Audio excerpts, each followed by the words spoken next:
Jadhavar group of इन्स्टिट्यूट्सतर्फे नरे येथील संस्थेच्या सभागृहात आयोजित 8व्या युवा संसदेमध्ये दुसरा संसद कट्टा अंतर्गत विशेष मुलाखतीचे आयोजन करण्यात आले होते। ज्येष्ठ पत्रकार संजय आवटे यांनी छगन भुजबळ यांची मुलाखत घेतली। त्यावेळी त्यांनी आपल्या राजकारणाचा पट विद्यार्थ्यांसमोर उलगडला। इन्स्टिट्यूटचे अध्यक्ष प्राचार्य डॉक्टर सुधाकर जाधवर, उपाध्यक्ष ॲडव्होकेट शार्दूल जाधवर यावेळी उपस्थित होते। नमस्कार। तर आपल्या सोबत आहेत छगन भुजबळ।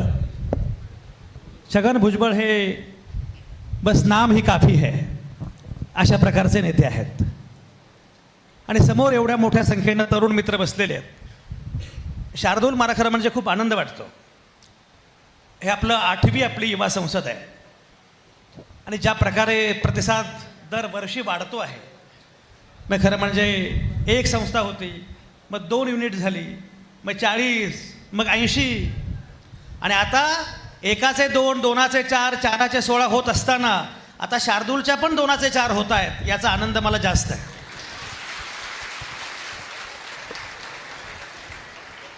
मी शार्दूलला म्हटलं की एवढे इव्हेंट्स करतो, पण जरा हाही इव्हेंट आम्हाला पाहायचा आहे। त्यामुळे त्याची उत्सुकता आपल्यापैकी प्रत्येकाला आहे। त्यामुळे शार्दूल, तुमचं मनापासून अभिनंदन। आणि खरोखरच बेसिकली तरुणाईनं राजकीय भूमिका घ्यावी, तरुणाईनं राजकीय विचार करावा म्हणून युवा संसदेचं आयोजन दरवर्षी केलं जातं। अनेकदा होतं असं की राजकारण आम्हाला त्यात काही रस नाही, आम्हाला राजकीय भूमिका नाही, आम्हाला काय करायचं आहे राजकारणातलं, अशा प्रकारची भूमिका अनेकदा तरुणाई व्यक्त करते आणि त्यामुळेच राजकारण्यांचं फावतं। त्यामुळे नको ते राजकारण विकसित होतं, नको ते राजकारण उभं राहतं। मला असं वाटतं, युवा संसदेला असं वाटतं की तरुणाईनं राजकीय भूमिका घेतली पाहिजे, राजकीय विचार केला पाहिजे, कारण शेवटी या व्यवस्थेमध्ये अंतिम सत्ता सर्वसामान्य माणसांची आहे। सत्ता कुठल्याही नेत्याची नाही, सत्ता कुठल्याही पक्षाची नाही, सत्ता सर्वसामान्य माणसाची आहे। आणि म्हणून सर्वसामान्य माणूस या सगळ्या प्रक्रियेचा केंद्रबिंदू असेल तर त्यानं भूमिका घेतली पाहिजे। आम्ही भारताचे लोक अत्यंत महत्त्वाचे आहेत आणि म्हणून ही सगळी तरुणाई मला महत्त्वाची लागते। छगन भुजबळ साहेबांची मुलाखत घ्यायची कल्पना जेव्हा पुढे आली, मला आश्चर्य वाटतं। खरं म्हणजे सामाजिक किंवा राजकीय क्षेत्रामध्ये इतका दीर्घकाळ ठसा उमटवत राहणं आणि काम करत राहणं हे अत्यंत अवघड आणि कठीण काम आहे। छगन भुजबळ यांचं वय आता 77 आहे। ऐन 20मध्ये त्यांनी राजकीय सामाजिक कामाला सुरुवात केली आणि जवळपास गेली 5-6 दशकं त्यांचा समाजकारणावर ठसा आहे, राजकारणावर ठसा आहे। त्यामुळे त्यांच्याशी बोललं पाहिजे असं मला वाटलं। आणि या पुढच्या तरुणाईला मुद्दाम सांगू इच्छितो की तुम्हाला राजकारण करायचं असेल तर छगन भुजबळ हे तुमचे आयकॉन असू शकतात। याचा अर्थ त्यांचं राजकारण बरोबर चूक वगैरे असं काही मी म्हणणार नाही, पण एक सर्वसामान्य कुटुंबातला मुलगा, एक भाजी विक्रेता मुलगा हा राजकारणाच्या जवळपास सर्वोच्च पदापर्यंत झेप घेऊ शकतो, ही अत्यंत महत्त्वाची गोष्ट आहे। घरामध्ये राजकारणाचा वारसा नाही, वडील आमदार, खासदार, मंत्री नाहीत, असा कुठलाही वारसा नाही। अशा वेळी सर्वसामान्य कुटुंबातला एक मुलगा पुढे येतो, आपल्या कर्तबगारीवर, आपल्या कर्तृत्वावर स्वतःला सिद्ध करतो आणि इथपर्यंत येऊन पोहोचतो, हे अत्यंत महत्त्वाचं आहे। छगन भुजबळ साहेब, तुमचं स्वागत या मुलाखतीमध्ये। नमस्कार। मी मगाशी म्हटल्याप्रमाणे तुमचं ऐकावं, तुम्ही काय म्हणता आहात, तुमची नक्की भूमिका काय आहे ती ऐकावी अशी महाराष्ट्राची इच्छा नेहमीच असते। मग तुम्ही कुठल्याही पक्षामध्ये असा, कुठल्या पदावर असा, सत्तेमध्ये असा किंवा नसा, माझा पहिला मुद्दा असा आहे, सध्या त्या अर्थानं तुम्ही सत्तेत नाही आहात, पण चर्चेत मात्र आहात। ये क्या बात है?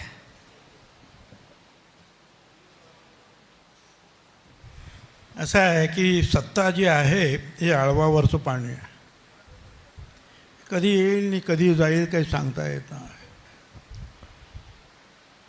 महाराष्ट्रात मुख्यमंत्री पण खूप झाले।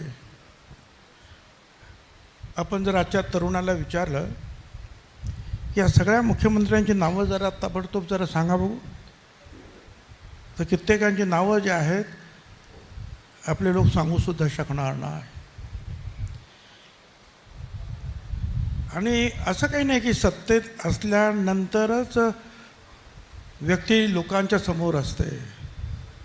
सत्तेत नसणाऱ्या अनेक व्यक्ती आज आपल्या डोळ्यासमोर आहेतच ना. तुम्ही कुठे सत्तेत आहात? जाधवर साहेब कुठे सत्तेत आहे? हे पुण्याचे बाबा आढाव साहेब ते कुठे सत्तेत आहेत? असे 1, 2, 3 कितीतरी लोक आहेत. त्यांनी समाजासाठी काहीतरी केलं आहे. कुठल्या तरी एका विषयामध्ये त्यांनी पूर्णपणे वाहून घेतलं आणि त्याच्यामध्ये प्रावीण्य तर मिळवलंच, परंतु त्याचा उपयोग समाजासाठी झाला. जर तुम्ही स्वतःसाठी जगलात तर मग काही उपयोग नाही. जो दुसऱ्यासाठी जगला, दुसऱ्यासाठी मेला, तो कायम जगला. आणि म्हणून जे आहे असं आहे की मला खरं म्हणजे बाळासाहेब ठाकरेंनी आम्हाला सांगितलं त्यावेळेला 20% राजकारण 80% समाजकारण. त्यावेळेला तुम्हाला कल्पना आहे. त्याप्रमाणे आम्ही काम करत गेलो. आणि हे तुम्ही सांगितलं ते खरं आहे. खरं म्हणजे माझे आई वडील मला आठवत नाही तेव्हा गेलेले आहेत. आणि एका लहानशा 10x12च्या पत्र्याच्या खोलीमध्ये मी मुंबईमध्ये लहानाचा मोठा झालो. माझगाव म्युनिसिपालिटी स्कूल ही माझी शाळा. मग एल्फिन्स्टन टेक्निकल हायस्कूल जिथे बाबासाहेब आंबेडकर सुद्धा शिकले. आणि नंतर मग VJTI टेक्निकलचे इन्स्टिट्यूट. आणि त्याच वेळेला जे आहे बाळासाहेब ठाकरेंनी जे आहे जी शिवसेना सुरू केली. आणि त्यामध्ये म्हणजे अगदी वसंतदादासुद्धा म्हणायचे मुंबई महाराष्ट्रात आहे, परंतु महाराष्ट्रामध्ये मात्र महाराष्ट्रात मुंबई आहे, मुंबईत महाराष्ट्र नाही. महाराष्ट्रामध्ये मुंबई आहे पण मुंबईत महाराष्ट्र कुठे आहे? आणि मग बाळासाहेब ठाकरेंनी जे आहे त्यांच्या मार्मिकमध्ये वाचा आणि थंड बसा. आणि मग एखादी कंपनी काहीतरी ती असेल की HPCL असेल काय असेल काय, तर ते वरती काय रामानुजन, नंतर मग अय्यंगार, मग पय्यंगार, अमुक तमुक. मग नंतर एखादा शिपाई पिऊन, मग तो एखादा कोणतरी जे आहे गायकवाड असेल, भुजबळ असेल, बस अशी सगळी एक मालिका लावली त्यावेळेला. नंतर मग काही वेळाने त्याने बदललं, वाचा आणि उठा. आणि मग ते वाचा आणि उठा आणि मग परत तेच. आता हे वाचून तुम्ही उठणार आहात की नाही? आणि मग त्याने ठरवलं की याच्यासाठी काहीतरी करायला पाहिजे, काहीतरी संघटना बांधायला पाहिजे. आणि त्या संघटनेला नाव काय द्यायचं? तर प्रबोधनकार ठाकरे, जे सत्यशोधक समाजाचेच वतीने म्हणजे रस्त्यावर चालणारे फुले शाहू आंबेडकरांचेच पूर्णपणे अनुयायी. त्यांनी नाव दिलं, सोपं नाव आहे शिवसेना. आणि ते नाव बाळासाहेबांनी स्वीकारलं, आम्ही स्वीकारलं. पहिली मीटिंग जी झाली त्या शिवाजी पार्कवर, तिथे मी VJTI कॉलेजचा जो आहे सेक्रेटरी होतो. जशी आता तुमचे सेक्रेटरी असतात ना मुलं, अरे चला आता आपल्याला पण पुढच्या वर्षी जे आहे नोकऱ्या बघायच्या, चला जाऊया आपण. हे बाळ ठाकरे काय, त्यावेळेला बाळ ठाकरे म्हणायचे त्यांना, बाळ ठाकरे काय म्हणतात बघूया. आणि आम्ही सगळे गेलो. आणि मग त्याच दिवशी जे आहे मी जेव्हा घरी आलो तेव्हा आमच्या माझगाव ते बरेच लोक त्या मुलं तिकडे गेले होते. ती मुलं म्हणाले की बाबा तू जरा शिकलेला आहेस तर तूच शाखा प्रमुख हो. अरे मी म्हटलं मला कुठे, मला घेऊन गेले तिकडे बाळासाहेबांकडे. मग बाळासाहेब म्हणाले हो तू शाखा प्रमुख. आणि पहिले जे 10-12 शाखा प्रमुख झाले त्यातलं मी. आणि नंतर मग नगरसेवक झालो, नंतर महापौर झालो, नंतर 2 वेळा महापौर, 2 वेळा आमदार. पण आमदार आणि महापौर मी एकटाच. आणि मग सगळ्या महापौरांचा चेअरमनसुद्धा झालो. तर हे सगळं जे चालत पुढं गेलं. तर त्यावेळेला जे आहे ते आम्हाला जे शिकवलं की वाचाने थंड बसा नाही, वाचाने उठा, धडक मारा. हे जे आजही जे मला जे आहे ना ते स्फूर्त कधी ते बाळासाहेब ठाकरे यांच्याबरोबर जे मी राहिलो काय ते अजूनही आहे. मग ते बेळगावची लढाई असो नाहीतर मग आणखी काही असो, जी जीव झोकून द्यायचा, जे काय होईल ते होईल, त्याची पर्वा आम्ही कधी करत नव्हतो. पुढे काहीतरी आमदार होणार आणि मंत्री होणार आणि काय होणार कोणाला काय माहिती. काय वाचतो की नाही हा सुद्धा मुद्दाच होतो का मारला जातो. पण त्यावेळेला हा काही विचार नव्हता. आणि हे खरं आहे, अनेक आंदोलन त्यावेळेला झाले, आमचे अनेक शिवसैनिक मारले गेले, अनेक लुळे पांगळे झाले, नोकरी धंदा गेले. हे सगळं जे आहे ते सगळं करू शकतात. आणि मग हळूहळू आम्ही ह्या कार्यक्रमात घुसलो. नंतर OBCचा ज्यावेळेला मंडल आयोग आला त्यावेळेला VP सिंग साहेबांनी तो मंडल आयोग सहज मिळाला नाही. 60 वर्षाची अनेकांची ती लढाई होती. अनेक त्याच्यावर आयोग झाले, ते आयोग लाथाडले गेले. हा मंडल आयोगसुद्धा 10 वर्ष बासनामध्ये गुंडाळून ठेवला होता. VP सिंग साहेबांनी काही का होईना तो ॲक्सेप्ट केला. आणि त्यावेळेला मी ठरवलं की आता जर गोरगरिबांना, भटक्या आहेत, विमुक्त आहेत, बाकीचे लहान समाज, सोनार, कुंभार, लोहार, वंजारी, धनगर, माळी अनेक आहेत. 374 जाती आता आहेत. त्याच्यात मुसलमानातल्या पण त्याच जाती आहेत. तर या सगळ्यांसाठी जे आपण काहीतरी करायला पाहिजे. आणि म्हणून मग मी जे आहे जरा बाळासाहेबांबरोबर माझं मतभेद झालं, हे खरं आहे. पण पवारसाहेब आल्याबरोबर आणि मग जालन्याला जी जाहीर सभा आमची झाली, समता परिषदेची मी स्थापना केली. याच्यासाठी सगळे लोक आले माझ्याबरोबर. आणि तिथे 1,00,000 लोक जमले उन्हामध्ये, कडक उन्हात. आणि सांगितलं की याची अंमलबजावणी तुम्ही करा. मी मंत्री होतो, पवारसाहेब मुख्यमंत्री होते. तसा मी रेव्हेन्यू मिनिस्टर सुधाकर नाईक यांच्याबरोबर 91मध्ये झालो रेव्हेन्यू मिनिस्टर, महसूल मंत्री. आणि पवारसाहेब आले 93मध्ये, तेव्हा त्यांच्याबरोबर सुद्धा मग हाऊसिंग मंत्री वगैरे वगैरे, हाऊसिंग मिनिस्टर. आणि पवारसाहेब, आणि त्या मिटिंगला विलासराव देशमुख, सीताराम केसरी सगळे मंत्री होते. आणि आम्ही मागणी केली आम्हाला मंडल आयोगाची अंमलबजावणी करा. त्यांनी ती केली. ती शिक्षणात दिला आरक्षण, नोकरीत दिलं, आणि राजकारणातसुद्धा त्यांनी ते आरक्षण दिलं. आणि त्यांनी ते सांगितलं मी 1 महिन्यात देईन. त्यांनी 1 महिन्यात दिलं.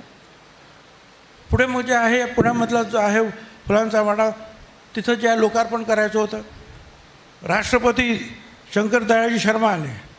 5 लाख लोक त्या SP कॉलेजच्या मैदानामध्ये जमले होते आणि 5 लाख लोक बाहेर असतील. आणि आम्ही सगळ्यांनी एकच मागणी केली, महात्मा फुले ज्यांना गुरु मानले, त्यांना ज्यांनी गुरु मानलं, ते बाबासाहेब आंबेडकरांचं नाव मराठवाडा विद्यापीठाला का दिलं जात नाही ते द्या. हा एकच ठराव आम्ही मांडला त्यांच्याच.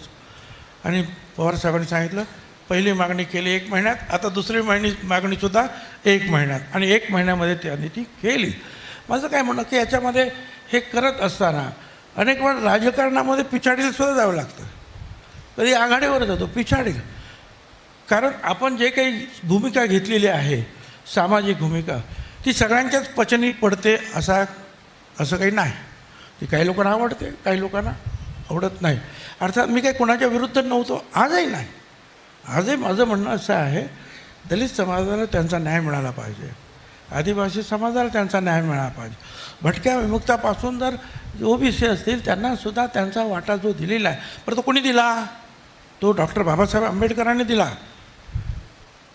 महात्मा ज्योतिराव फुल्यांनी म्हटलेलं होतं, कामे द्यावे वाटून जातीच्या प्रमाणात. त्यावेळेला त्यांच्या भाषेत म्हणजे ही कामं वेगवेगळ्या ठिकाणी आपण बघतो, एकच समाज दिसतो आहे, तर वेगवेगळ्या समाजाला सुद्धा ही कामं मिळाली.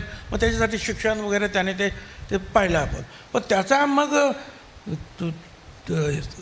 उल्लेख जो आहे किंवा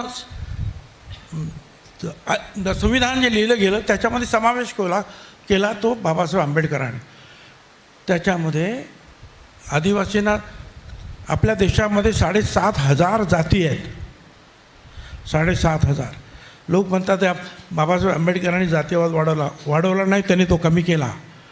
याचं कारण असं आहे, 7,500 जातींना 4 वर्गामध्ये त्यांनी बसवलं. एक आदिवासी, एक वर्ग, दुसरा दलित वर्ग, तिसरा OBC आणि चौथा ओपन. या 4मध्ये सगळ्यांना बसवलं. आता हा सगळ्यात त्यातला मोठा वर्ग जो आहे हा OBC आहे. कारण असंख्य जाती ज्या आहेत ते याच्यामध्येच आहेत, भटक्या विमुक्तांपासून. आणि मग जे आहे त्यांनी त्याच्यामध्ये म्हटलं होतं की बा यांचा तुम्ही याचा एक आयोग नेमा आणि यांनासुद्धा तुम्ही दलित आणि आदिवासींसारखा न्याय द्या. तो मिळायला आम्हाला 60 वर्ष पुढे ते गेली. तो मिळाला त्याच्यानंतर ते आम्ही ते काम सुरू केलं. तर हे जे काम जे आहे हे वेळोवेळी त्याच्यामध्ये अनेक गोष्टी घडत गेल्या. शिवसेनेमध्ये असताना अनेक गोष्टी घडल्या. मग तिथून आता लोक म्हणतात यांनी खूप पार्ट्या बदलल्या. अरे मी खूप पार्ट्या नाही बदलल्या. मी म्हणजे लोक खूप वर्षाला पार्टी बदलतात हो, त्यांना कोणी विचारत नाही. आणि मी फक्त शिवसेना 25 वर्ष राहिलो. नंतर ह्या मंडल आयोगासाठी काँग्रेसमध्ये आलो. काँग्रेसमध्ये मंत्री झालो, पण विरोधी पक्ष नेतासुद्धा झालो. काँग्रेस वर्किंग कमिटीचा मेंबरसुद्धा झालो. पण काँग्रेसमधून ज्यावेळेला पवारसाहेबांना दूर केलं त्यावेळेला मी पवारसाहेबांबरोबर राहिलो. आणि पवारसाहेबांबरोबर हा राष्ट्रवादी काँग्रेस पक्ष स्थापन करण्यामध्ये पवारसाहेबांनंतर प्रमुख भूमिकेमध्ये छगन भुजबळ होता. मग ते नाव ठेवणं असेल, पक्षाचं नाव, तो झेंडा कुठला असला पाहिजे, ते निशाणी कुठली असली पाहिजे, घटना कसली असली पाहिजे, ते ॲफिडेव्हिट 1000 करायचे, ते शिवाजी पार्कची जंगी सभा असेल किंवा त्याच्या अगोदर झालेलं जे आहे कन्व्हेन्शनच्या आपल्या शण्मुखानंद हॉलमध्ये हे सगळं जे आहे आम्ही एक हाती सगळं पूर्ण केलं. तेव्हापासून जे आहे राष्ट्रवादी काँग्रेस पक्षाबरोबर. आता मी ते अजित पवार राष्ट्रवादी काँग्रेसच्या बाहेर पडले म्हणजे राष्ट्रवादी काँग्रेसच म्हणजे की मी काँग्रेस पक्ष काही राष्ट्रवादी काँग्रेस बदलला नाही. बरोबर की नाही? म्हणजे मी शिवसेनेनंतर मी काँग्रेसमध्ये आलो, पण पवारसाहेबांमुळे जो आहे काँग्रेसच्या बाहेर त्यांच्यामुळे मी त्यांच्याबरोबर राहिलो आणि राष्ट्रवादी काँग्रेस पक्षामध्ये राहिलो. ते आतापर्यंत आहे. तुमचं पण मला पक्ष आणि वाटतं पक्ष पक्षांतर, बदलतात. तुमचे पक्ष आणि पक्षांतर याच्याबद्दल आपण बोलूच पुढच्या टप्प्यामध्ये. पण मलाही सांगा, मग एक खरोखरा म्हणजे अतिशय मनापासून तुम्ही शिवसेनेमध्ये होतात, तुम्ही शिवसेना सोडली आणि काँग्रेसमध्ये आलात आणि त्याच्यानंतर 2-3 वर्षांमध्येच शिवसेना राज्यामध्ये सत्तेत आली आणि शिवसेनेचा मुख्यमंत्री झाला. छगन भुजबळ तेव्हा शिवसेनेमध्ये असते तर जे छगन भुजबळ मुंबईचे महापौर झाले, जे छगन भुजबळ शिवसेनेच्या अगदी सुरुवातीच्या आमदारांपैकी एक होते, ते छगन भुजबळ हे महाराष्ट्राचे तेव्हाच 1995ला मनोहर जोशींऐवजी मुख्यमंत्री झाले असते. काँग्रेसमध्ये आल्यामुळे आपलं मुख्यमंत्रीपद गेलं अशी सल वाटते का? असं हे आहे ना, असं आहे की अरे बाप्पा हे नशिबामध्ये असतं. बाळासाहेब ठाकरे सुद्धा म्हणायचे,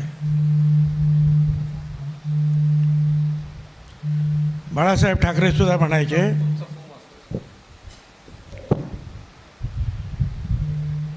की माझा भुजबळ जो आहे त्या शरद पवारांनी घेऊन गेला.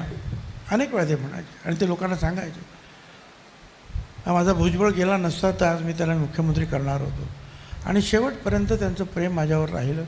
अगदी जेव्हा त्यांचे काही शेवटचे काही दिवस होते त्यावेळेलासुद्धा काही निवडक लोक त्यांना भेटले, 2-4-5 लोक कदाचित, त्याच्यामध्ये मी होतो. तर ठीक आहे, त्यावेळेला ते हुकलं. काँग्रेसमध्ये सुद्धा राहिलं असतं. ज्या वेळेला शरद पवार बाहेर आले आणि मी सांगितलं मी पवारसाहेबांवर राहील, त्यावेळेला काँग्रेसच्या सोनिया गांधींच्या कार्यालयातून हे आपले इथले काय नाव कलमाडी साहेब, मुकुल वासने आता जिवंत आहेत, राजेश पायलट, शीला दीक्षित, अक्षर फर्नांडिस, अहमद, सगळे तुम्ही दिल्लीला या, आम्ही तुम्हाला पुढचं मुख्यमंत्री म्हणून घोषित करतो. मी म्हटलं की मी पवारसाहेबांबरोबर आलेलो आहे शिवसेना सोडून आणि आम्हाला जे पाहिजे होतं विशेषतः OBC समाजाचं आरक्षण मंडलची अंमलबजावणी ती त्यांनी केली. हे आमच्यावरचे उपकार आहेत आणि म्हणून मी काही येणार नाही.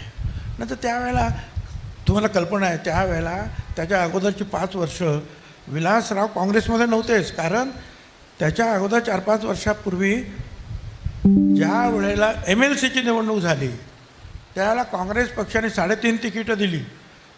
फुटाणे साहेब, शिवाजीराव देशमुख, लालसिंग राठोड की काय असं एक नाव, आणि मला अर्ध म्हणजे किती 27 मतं पाहिजेत आमदारांची, 16 मतांचं म्हणजे तू हे 16 मतावर लढ. आणि विलासरावांना दिलंच नाही तिकीट. विलासराव शिवसेनेच्या वतीनं लढले. मला 27 मतं पाहिजे होती 16, मी गेलो 36 वर. आणि त्या गडबडीमध्ये विलासराव पडले. बरोबर. पडले. तेव्हापासून ते थोडेसे लांब होते. परंतु 99 साली जी निवडणूक झाली त्याच्यावेळी मी 2 काँग्रेस झाल्या, त्यामुळे मी पवारसाहेबांबरोबर आणि ते सोनियाजींबरोबर राहिले. आणि मग काँग्रेसचे जास्त निवडून आले होते, त्या साहजिकच जे आहे त्यांचा मुख्यमंत्री आणि मी उपमुख्यमंत्रीचा, ते ठीक आहे हे होतं. तर तो काही मला म्हणजे आता मला गंमत काय वाटतंय, असं आहे ना की मी होतो कोण. अरे ना माझे वडील ना कोण राजकारणात नाही, काही नाही. मी शाळा शिकू शकतो की नाही हे सुद्धा मला का माहीत नाही.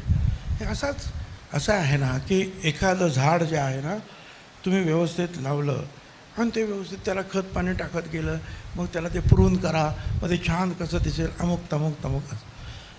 पण माळ रानावर असे कित्येक बिया पडलेल्या असतात त्या झाडांच्या, आणि ते वाढत असतात इकडं तिकडं, जिकडे काय दिसेल तिकडे वाढते. त्याला सीमा नाही, त्याला क्या बात आहे. कुठला अडथळा नाही. ते आपल्याला मर्जीनुसार जे आहे वाढत जातं. वा. माळ रानावर बीज असं वाढलं, भुजांमध्ये एवढं बळ आलं. ते बळ समोर बसलेले तरुण आहेत. असे किती लोक आहेत की ज्यांचे आई वडील आजी आजोबा कोणी आमदार नाही, खासदार नाही, नगरसेवक नाही, राजकारणातल्या कुठल्याही पदावर नाही, त्यांनी हात वर करा. तेव्हा ही सगळी माझी मंडळी आहेत. हे सगळे छगन भुजबळ आहेत. आणि हे सगळे छगन भुजबळ पुढे होऊ शकतात, परत क्या बात. त्यांच्या पुढे जाऊ शकतात. ते पण मला कळत नाही, कॉलेजचा कार्यक्रम आहे असं म्हटलं की तुम्ही छान shirt pant in shoes muffler असं एकदम छान पेहरावात आलेले आहात. मी तुम्हाला सुरुवातीपासून बघतोय. अमेरिकेमध्ये युरोपमध्ये द मोस्ट स्टायलिश पॉलिटिशियन असा किताब देतात. तुम्हाला असा किताब दिला पाहिजे. तुमचे कपडे, तुमची दाढी, पूर्वी तुमचे केस, मफलर स्कार्फ, आज पण बघा छान चकाकणारे शूज इन. हे फॅशन स्टेटमेंट आहे. काय आहे नक्की? खरं सांगू का, असं मी जेव्हा महापौर झालो ना पहिल्यांदा, तेव्हा मी 7-8 सूट शिवले, कॉम्बिनेशन सूट्स वगैरे आणि टाय वगैरे. आणि बाळासाहेबांकडे गेलो.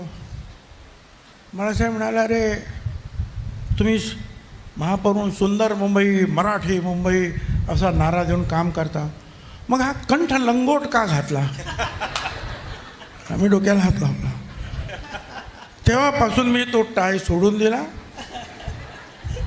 आणि मग ते जे आपलं असतं ना, त्यांनी आम्ही त्याला नेहरू बंडी म्हणतो, ती वापरायला सुरुवात केली त्या महापौर पदाच्या वेळेला. आणि मग कधीतरी जो आहे ते बंद गळ्याचा तुमच्यासारखा तो कोट वगैरे. परंतु ठीक आहे, असं आहे ना की जसा देश तसा वेश, तसं जशी ज्यांच्या पुढे जायचं आहे त्या पद्धतीनं आपण केलं पाहिजे. आता मी गावामध्ये गेलो आणि असं कोट सूट घालून, त्या गावातल्या लोकांना हा आपला माणूस नाही वाटणार. तो आपला माणूस वाटला पाहिजे. त्यामुळे मग तो कुर्ता पायजमा, हे आपले मफलर, हे मफलर तर सगळ्या गावागावात प्रत्येकाच्या गळ्यात असते. अर्थात त्याचं दुसरं एक इतिहास आहे, मफलर मी का वापरतो आपल्याकडे जाऊ द्या. पण बाकीच्या काही याच्यामध्ये मला आवडतात वेगवेगळे कपडे घालणं. कारण असं आहे ना की काय ते साचेबंद, मगाशीच सांगितलं ना, ते झाड साचेबंद वाढलेलंच नाही आहे, मग कशाला साचेबंद राहायचं आपण. तसं तुमचे जुने एक मित्र आहेत, ते मात्र गावी असो, बाहेर असो, मुंबईत असो, परदेशात असो, कायम कोट घालत असतात. नारायण राणे ते मात्र कायम कोट घालतात. ठीक आहे, आता कोणी काय वापरावं आणि कोणी काय कपडे घालावे, मी माझ्या पद्धतीने मी काय तो विचार करत असतो. एक मला सांगा, मगाशी आपण उल्लेख करत होतो, खरं म्हणजे तुम्ही काँग्रेसमध्ये आलात आणि काँग्रेसमध्ये आलात ते मंडल आयोगाच्या भूमिकेवर आलात. पण मंडल आयोगाबद्दलची काँग्रेसची कमिटमेंट होती, तरीसुद्धा तुम्ही काँग्रेसमध्ये राहण्याऐवजी शरद पवारांच्या सोबत जायचा निर्णय. नाही, एक लक्षात घ्या, मंडल आयोगाचा अवॉर्ड सरकारला दिल्यानंतर काँग्रेसचं सरकार असताना, माफ करा हा इतिहास कधी लोकांना, 10 वर्ष तो बासनात बांधून ठेवण्यात आला होता. काँग्रेस प्रधानमंत्री असताना सुद्धा 10 वर्ष तो उघडण्याचं काम, स्वीकारण्याचं काम हे VP सिंग साहेबांनी केलं.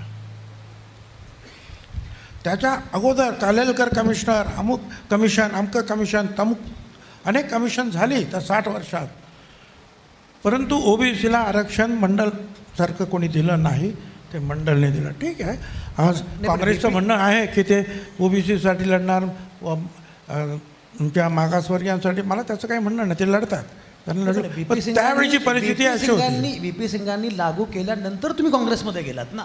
हो बरोबर आहे ना. हां, मग VP सिंगाने जेव्हा लागू केला त्यावेळेला काहीतरी 7 जून वगैरे अशी काहीतरी तारीख असेल, मी महापौर होतो आणि मी त्यांचं स्वागत केलं महापौर म्हणून, आणि तिथे बाळासाहेबांचं आमच्यात थोडी ठिणगी पडली. एक वेळ अशी आली की नाशिकला माझं फार्म हाऊस होतं छोटं, आणि बाळासाहेब आणि सगळे उद्धव ठाकरे, राज ठाकरे, वहिनी वगैरे, मासाहेब, हे 6-7 महिन्याचे आत तिकडे सगळे यायचे आणि त्या फार्म हाऊसवर राहायचे. एक तर असं हवा बदल असेल, काही असेल काय. एकदा तर परिस्थिती अशी झाली की एक मोठा मोर्चा निघाला कलेक्टर कचेरीवर,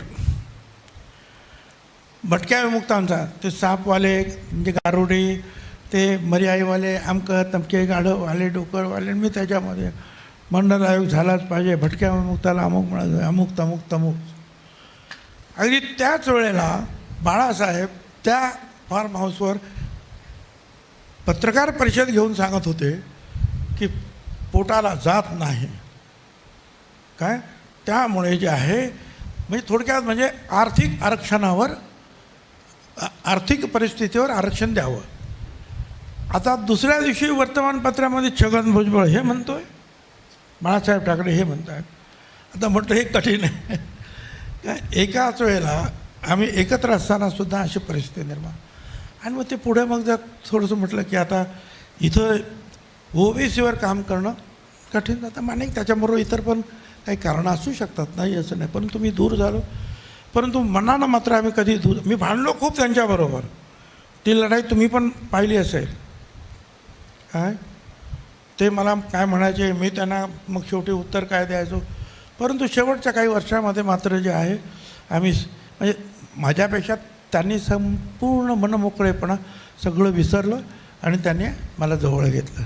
हां ठीक आहे, तो एक वेगळी माणसं आहेत आयुष्यात. नाही, आयुष्यात आलेली ही 2 माणसं, त्याचा अनुभव माझ्याकडे आहे. मी ज्या वेळेला आज बोलतो किंवा एखादा निर्णय घेतो त्यावेळी या 2 माणसाचा माझ्या आयुष्यावर निश्चित परिणाम आहे. एक तर बाळासाहेब ठाकरे आणि दुसरे शरद पवार.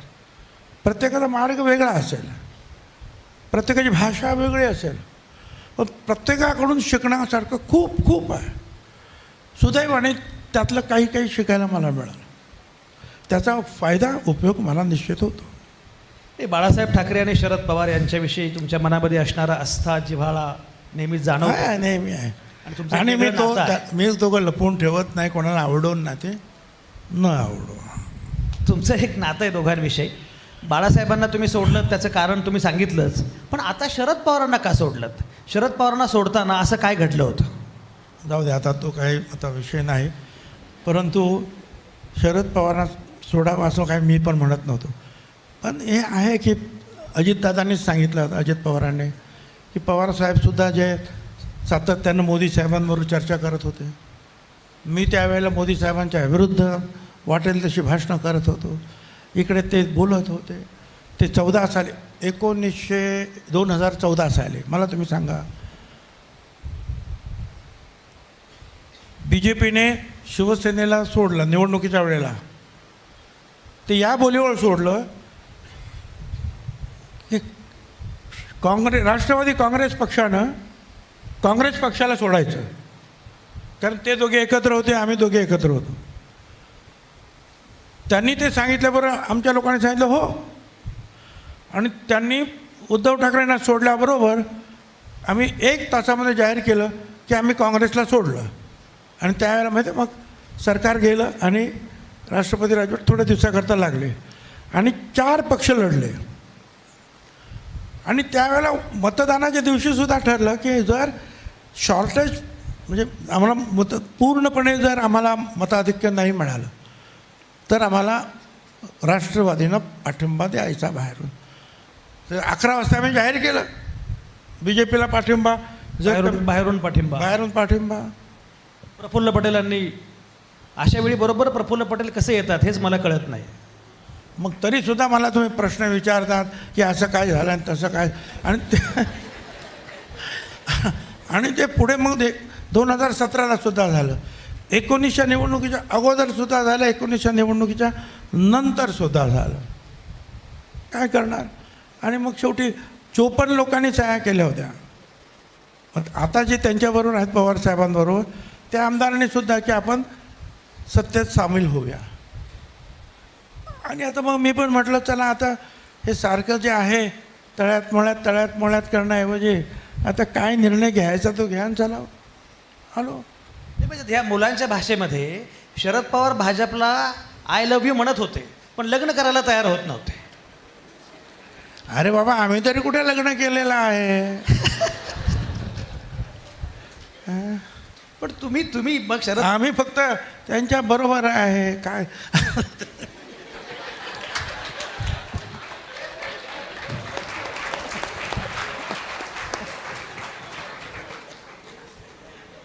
समजलंय ना काय म्हणायचं. चलिये. मलाही सांगा तुम्ही मगाशी जेव्हा बाळासाहेब ठाकरेंबद्दल बोलत होता तेव्हा तुम्ही जरा हळवे झालात असं वाटलं मला. तुम्ही हळवे झालात. मला खरं सांगा की माळावरचा हा पोरगा बाळासाहेबांपर्यंत पोचला कसा, तो प्रवास कसा होता. तुम्हाला सांगितलं ना मी VJTI कॉलेजचा मी सेक्रेटरी झालो त्यामुळे ती मुलंच मला घेऊन गेली. अरे चल आता तू काय आपल्याला पण आता पुढच्या वर्षी नोकऱ्या शोधायच्यात. हे बाळा ठाकरे काय म्हणतात ते पाहूया आपण. हे आपल्याला नोकऱ्या देणार आहेत म्हणून मी गेलो शिवाजी पार्कच्या पहिल्या मिटिंगला. आणि त्याच्यानंतर 8-10 दिवसामध्ये पहिला शाखा प्रमुख झालो.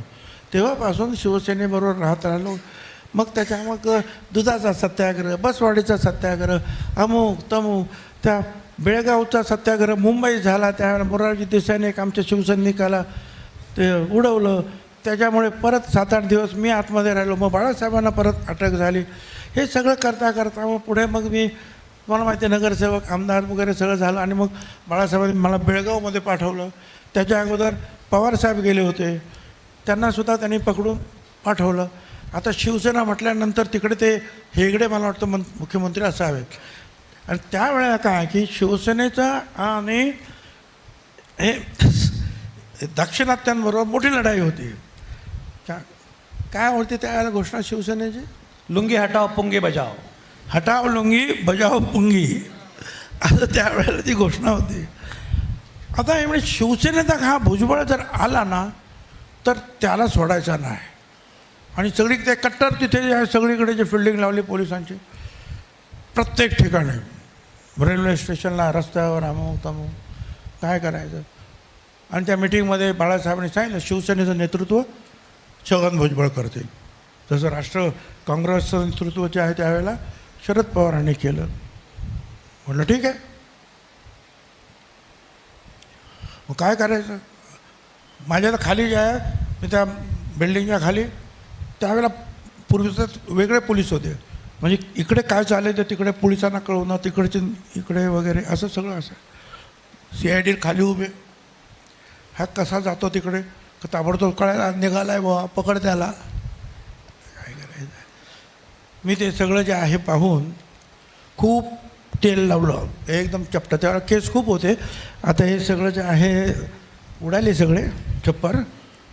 पण त्यावेळेला आणि मग ते सगळे आणि एक मोठा गंध असा एक मोठा झब्बा आणि शबनम. आता यांना माहिती आहे की नाही काय शबनम म्हणजे आता ते सगळे सॅकवाले झाले आहेत. पूर्वी शबनम होती आपली अशी गळ्यात अडकवायची पिशवी खांद्यावर अडकवायची. आणि बाथरूममध्ये गेलो आणि मोठी मिशी होती, पण तशी कापून टाकली. आता मला ओळखणं कठीण होतं. मी पांडे पत्रकार झालो. क्या बात है. खाली उतरून गेलो, त्यांना काय कोणाला कळलं नाही. मी बाळासाहेबांकडे गेलो त्यांना भेटायला, म्हटलं निरोप घ्यावा. मला आतमध्ये सोडायला कोण तयार नाही. तुम्ही अपॉइंटमेंट नाही लिहा आणि हे नाही. मग मी एकाला सांगितलं, ते राजे म्हणून तिथे आपला बरोबर मी असं, अरे तुम्ही, मग त्यांनी बाळासाहेबांना, अरे भाई तुम समय नाही लिहिते, कसं ऐकून घेतलं खूप त्यांचं बोलणं. आणि मग त्याने सांगितलं, साहेब हे भुजबळ आहेत. अरे भुजबळ तू बस, अरे मला बोलो. मग त्यांनीसुद्धा ओळखलं नाही. मग तिथून मी एअरपोर्टला गेलो. एअरपोर्टला मी तिकडे काउंटरवर गेलो नाही. काउंटरवर माझे बाळा तायडे नावाचे मित्र आहेत, ते गेले. त्यांनी ते बोर्डिंग पासेस काढले आणि गपचूप मी बसून त्या विमानातून मी गोव्याला गेलो. मी इकडे तिकडे गेलो नाही, कोल्हापूरला गेलो नाही, रस्त्याने मी गोव्याला गेलो. आणि तिकडे बरोबर अनिरुद्ध पुनर्वसू, तुमचे पत्रकार नारायणराव आठवले, किरण ठाकूर, लोकमत याचे आता काय गोमंतकला होते ना ते तेव्हा. आता त्यांचं आहे ना लोकपत्र आहे ना, त्यांचं वर्तमानपत्र आहे ते. लोकमान्य त्यांची संस्था पण मोठी आहे ती. तरुण भारत, किरण ठाकूर. तरुण भारत, किरण ठाकूर आणि नारायणराव आठवले. त्यांनी बरोबर मला बघितलं आणि माझ्या खांद्यावर हात टाकला आणि मला घेऊन गेले एका सेक्रेटरीच्या फ्लॅटवर. तो सेक्रेटरी कुठेतरी बाहेर गेला होता. त्याचे मित्र याचे दोस्त, त्याचे मुलं दोस्त होते. पाठीमागून गिरगावमधून मुंबईच्या प्रमोद नलावडे म्हणून वेशभूषाकार आला. तिथे त्यांनी पांडेला बदललं आणि शेख इक्बाल असं स्वरूप मला. ही मोठी दाढी, मिशी नाही, 3 पीस सूट, हातामध्ये पाईप, आणि मला बसवलं त्या गाडीमध्ये. मागे पुढे आपली बाकीची मंडळी होती. आणि पुढे कारवारीस, म्हणजे ती भाषा, कानडी भाषा समजणारा पाईप, जे पाईप विकण्याचं दुकान असतं तिथे फोर्टला आमच्याकडे, तो कार्यकर्ता शिवसेनेला बसवला. मागच्या बाजूने मी गेलो. तिकडे पोलिसांना माहितीच नाही इकडून कोण. कार्यकर्त्यांना सुद्धा माहिती नाही मी येणार. तिकडे झाडं बिडं तोडून टाकले. ती झाडं बिडं पण बाजूला करायची मागच्या पुढच्या लोकांनी आणि पुढे जायचं. पोलीस विचारायचे कोण आहे, हां, ते काय भाषेत बोलायचं मला काही समजत नाही. मग तो पुढचा मनुष्य सांगायचा की हे जे शेख इक्बाल दुबईहून आलेले आहेत, पाईप फॅक्टरी काढायची आहेत. मग ते पाईपचे कागद बिगद दाखवत अशी करून आमची वरात गेली. आणि मला नेलं कुठे, त्यांनी एका गुजराती व्यापाऱ्याच्या घरी ठेवलं. कारण तिथे मराठी म्हणून कोण जाणारच नाही चेकिंगला. आणि उतरल्यानंतर त्यावेळेला असे रील होते, फोटोग्राफिंगचे रील. आता हे आपल्याकडे प्रत्येकजण फोटोग्राफर झाला ते नाही, रील. तो रील जो आहे तो त्या मुंबईला परत जाणार जे विमान होते तिकडे किरण ठाकूरने तिथल्या, तो कोण कमांडर बिमांडर कोण विमान, त्याला दिलं म्हणे एअरपोर्टला हा रील घ्यायला कोणीतरी येईल त्याला दे. ते बरोबर तो रील त्यांनी घेतला आणि तो माधव गडकरी लोकसत्तेचे संपादक त्यांच्याकडे पोहोचला आणि त्यांनी ते सगळ्यांना दिला. आणि भुजबळ बेळगावात दाखल आणि तो फोटो आणि सगळी बोंबा बोंब. अरे भुजबळ गेले कसे, ते कानडी ते एवढे चिडले. आणि मग तिथे राहिलो. त्याच्या दुसऱ्या दिवशी जे आहे, मग तिथले जे आमदार होते स्थानिक, त्यांनी मला फेटा घातला आणि त्या हुतात्मा चौक आणि संभाजी चौक असे 2 चौक, एका चौकातून दुसऱ्या चौकात जायचं झेंडा घेऊन, बस दुसरं काही नाही. आणि मी त्या चौकात गेलो. प्रचंड शिवसैनिकांची गर्दी. आणि मी उतरलो गाडीतून छोट्या तिसऱ्या गल्लीतून. लोकांना अरे भुजबळ आले आणि एकदम गर्जना झाले आणि सगळे निघाले. आणि पोलीस जो चिडले ते लाठीमार सुरू. त्यातल्या एखाद्या पोलिसाला कोणीतरी त्या काय माहिती घासलेट टाकलं, गाडी टाकली, पेटवलं आणि काय झालं काय नाही.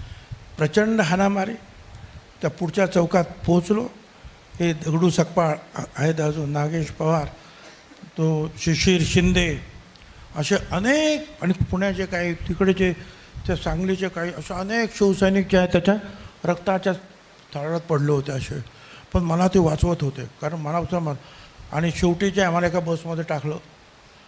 आता बसमध्ये टाकलं, बस निघाली. मी त्या लोकांना विचारलं, अरे बस चालवता येतं का रे कोणाला? ते शिवसेना आम्हाला येतं चालवता. मग मध्ये रस्त्यात थांबवलं बस आणणार बाहेर ढकलल्या त्या ड्रायव्हरला आणि चाल घेऊन गाडी आपल्याला महाराष्ट्रामध्ये, आणि त्याला ढकललं बाहेर. निघाले शिवसैनिक, ती बस घेऊन महाराष्ट्रामध्ये पुढे गेलो तर ते आता त्याने ताबडतोब सांगितलं पोलिसांना, ते बस घेऊन पळाले. आणि मग काय तिथे ते मोठे डबे मध्येच रस्त्यात उभे झाले पोलिसांचे. हो आता काय करणार? मग उतरवलं परत दुसऱ्या बसमध्ये. मग ते घेऊन गेले आणि मग फक्त एक पोलीस स्टेशनला एकेकाने उतरायचं, सगळ्यांना उतरायचं नाही. आणि मग उतरले की हात असे पसरवायचे. मग इकडे एक दंडा, तिकडे एक दंडा, प्रत्येक चाल अंधार, काय पाणी नाही काय नाही, कांदे कामातून गेले. आता मग अशी सांगितलं मी हे काम वापरतो, त्याच्या पाठीमागे थोडीशी तो पण इतिहास आहे. पुढं रात्रभर काही नाही, दिवसभर पाणीसुद्धा नाही हो. रात्री 12 वाजता पाऊस पडत होतो. कुठेतरी एका जंगलामध्ये नेलं, एक घर होतं तिथे धोतरवालेचे एक मॅजिस्ट्रेट बसले होते. ते काय ते म्हणतात साधी पैरण घालून आणि त्यांच्या भाषेमध्ये, आणि आम्हाला सांगितलं चला आपल्याला सोडला तर चला, आणि झोपले. आता सगळं एवढं त्राण गेलेलं. सकाळी उठलो, आलं का म्हटलं महाराष्ट्र. अरे महाराष्ट्र कुठं? धारवाड जेल. 2 महिने 3 महिने. मग त्याच्यामध्येच त्या पोलिसाचा तो बिचारा तो काहीतरी गेला आणि मग ताबडतोब झालं सुरू. भुजबळ आता सुटणारच नाही, कदाचित जन्मठेप, कदाचित अमुक, कधी तमुक, हे सगळं चाललं. शेवटी कसं तरी आम्ही सुटलो. ती केस बरेच दिवस चालली. मग पवारसाहेब जेव्हा मुख्यमंत्री झाले त्यावेळेला जे आहे त्याने मग तिकडे सांगून आम्हाला त्या केसमधून बाहेर काढलं. हे अशा सगळ्या गोष्टी ज्या आहेत. आवाज आहे. पण मला असं वाटत होतं की एखाद्या सिनेमाची कथा सुरू आहे, म्हणजे धर्मवीर 1 आणि धर्मवीर 2 हे पण मला फिके वाटले. असं आहे ना की तरुणपणे जे आहे, मी काय म्हणतो, जिस्म में ऐसा उबाल, ऐसा खून चाहिए, जिस्म में ऐसा उबालता खून चाहिए, जीत के लिए खातिर ऐसा जुनून चाहिए, ये आसमां भी आएगा जमीन पर, बस इरादों में ऐसी गुंज होनी चाहिए. क्या बात आहे. हे जे आहे आमच्या तरुणामध्ये पाहिजे. रक्त उत्सळतं रक्त, आपण ज्याला म्हणतो उबालता खून चाहिए, हे जर असेल ना तर आसमान, बाकी कोण काय, सगळेच तुमच्या पुढे झुकतात. क्या बात आहे, क्या बात आहे. ते सगळं ठीक आहे. थोडासा अंश अजून आहे. एकदम सिनेमाचा प्रसंग काय आहे तो ते जे आहे ना उसळतं रक्त, त्यातला काही अंश अजूनही आहे म्हटलं. नाही, त्याशिवाय हा संघर्ष करणं अशक्य आहे. नाही, पण मला कळालं नाही, सिनेमाचा प्रसंग नंतर शायराना अंदाज. मी कायम बघतो तुम्हाला शायरीचं फार वेड आहे. असं मी तुम्हाला सांगतो, शायर म्हणजे ती कविता आहे. अर्थात मी ते बघत असं चांगलं.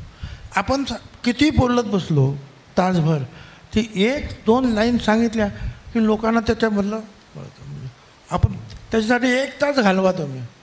पण एक शायरी, एक कवितेची ओळ, एक गाण्याची ओळ खूप सांगून जाते की नाही. असं म्हणजे म्हटलं ना, जे न देखे रवी ते देखे कवी. कवी. जसं आता तुमचं पण आहे, जे न देखे राजकारणी ते देखे पत्रकारिणी.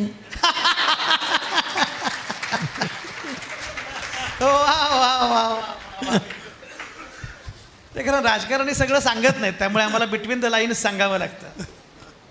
पण छान, मला गंमत वाटली की याच मुलांच्या वयाचे कॉलेजमध्ये असताना तुम्ही राजकारणाला सुरुवात केली. मला एका मुलीनं विचारलं मगाशी की तुम्ही भुजबळ साहेबांचा इंटरव्ह्यू करणार आहे ना म्हणे. म्हटलं हो. म्हणे राजकारणामध्ये असताना, कॉलेजमध्ये असताना राजकारण कसं करावं हे तर ते सांगतीलच, पण कॉलेजमध्ये असताना ह्या नेत्यांनी काही प्रेम वगैरे केलं की नाही हे त्यांना विचार. तर म्हटलं हे अवघड आहे. कॉलेजमध्ये असताना तुम्ही राजकारण केलं हे ठीक आहे, पण कॉलेजमध्ये असताना प्रेम वगैरे केलं की नाही. संपूर्ण जनतेवर गरिबांवर मी प्रेम केलेलं आहे. तुम्ही काय समजता? ज्यांच्यावर अन्याय झाला आहे त्यांच्यावर मी प्रेम केलेला आहे. प्रेम काय सांगता? नाही, ते म्हटलं और एका दुसऱ्या व्यक्तीवर प्रेम करणं त्याच्यापेक्षा समाजावर प्रेम करणं फार मोठं आहे. दुसऱ्या व्यक्तीवर तर सगळेच प्रेम करत असतात, पण आपल्या समाजाबरोबर आपल्या उद्दिष्टावर प्रेम करणं हे सगळ्यात महत्त्वाचं आहे. बाकी आता चालतंच आहे. बाकी काय. मी मगाशी मुख्यमंत्री पदाबद्दल म्हटलं आणि तुम्हाला मी सांगतो, मी आणखीन एक सांगतो. त्या मुलींना जो प्रश्न विचारला, मी म्युन्सिपाल्टी स्कूलमध्ये असताना अण्णाभान पेनकर म्हणून माझी एक शिक्षिका होती. माझ्याकडे ते कपडे पण नव्हते, ते काय सगळेच माझे ते शिक्षक लोकच सगळे द्यायचे मला. तिने मला भाषण कसं करावं हे शिकवलं. लोकमान्य टिळकांना भाषण कसं करायचं, महात्वर्ती कसं करायचं, शिवाजी महाराज. पुढे मी इल्फिन्स्टन टेक्निकल स्कूलला गेल्यानंतर मी त्या NCC नेव्हल NCCचा चीफ झालो. तिथेसुद्धा मी ते रणजी, डॅश, बेटवा या युद्धनौकांवर शिक्षण घेतलं. परत मी आंतर स्कूल जी नाट्यस्पर्धा आहे त्याच्यामध्ये बेस्ट प्राईज घेतलं. कॉलेजमध्ये गेलो, मी तिथे सेक्रेटरी झालो त्यांचा. आणि इंटर कॉलेजिएटमध्ये सुद्धा जी ड्रामा कॉम्पिटिशन झाली त्याच्यामध्ये मी बेस्ट प्राईज मिळवलं. क्या बात आहे. तर यातून जे हळूहळू जे आहे लीडरशिप जे आहे ते शिकत गेलो. मग ते काय सगळ्यांना नंतर मग बाकीचं मग लीडरच भेटत गेले. नेतृत्व तयार होणं कॉलेजच्या वयात घडतं, हे जे आता ही मंडळी करतायत, खरंय. ही मंडळी जे करतायत सर तेच माझ्या शिक्षिकेनं केलं, शिक्षकांना केलं, शाळेनं कॉलेजनं केलं. खरंय. मी मगाशी म्हटलं की बाळासाहेब ठाकरेंची इच्छा होती तुम्ही मुख्यमंत्री व्हावं, पण तुम्ही काँग्रेसमध्ये आलात. काँग्रेसची इच्छा होती की तुम्ही मुख्यमंत्री व्हावं, पण तुम्ही शरद पवारांच्या सोबत गेलात. आता गंमत अशी आहे की 2004मध्ये शरद पवारांच्या पक्षाला सर्वाधिक जागा मिळाल्या. म्हणजे राष्ट्रवादी काँग्रेसला काँग्रेसपेक्षाही अधिक जागा मिळाल्या. तेव्हा शरद पवारांना मुख्यमंत्री तुम्हाला करता येणं शक्य होतं. हा प्रश्न मी शरद पवारांना 2 महिन्यांपूर्वी विचारला. आणि मी म्हटलं की मला एक सांगा शरद पवार, की 2004मध्ये तुमच्या पक्षाला सर्वाधिक जागा होत्या, काँग्रेसला कमी जागा होत्या, तरीही तुम्ही मुख्यमंत्रीपद का घेतलं नाही? तेव्हा शरद पवार असं म्हणाले, कारण मुख्यमंत्रीपद घेतलं असतं तर मला छगन भुजबळांना मुख्यमंत्री करावं लागलं असतं. छगन भुजबळांना मुख्यमंत्री करायचं नव्हतं म्हणून माझ्या पक्षानं मुख्यमंत्रीपद घेतलं नाही. ये क्या बात है? ते आणखीनही काहीतरी बोलले त्याच्यामध्ये.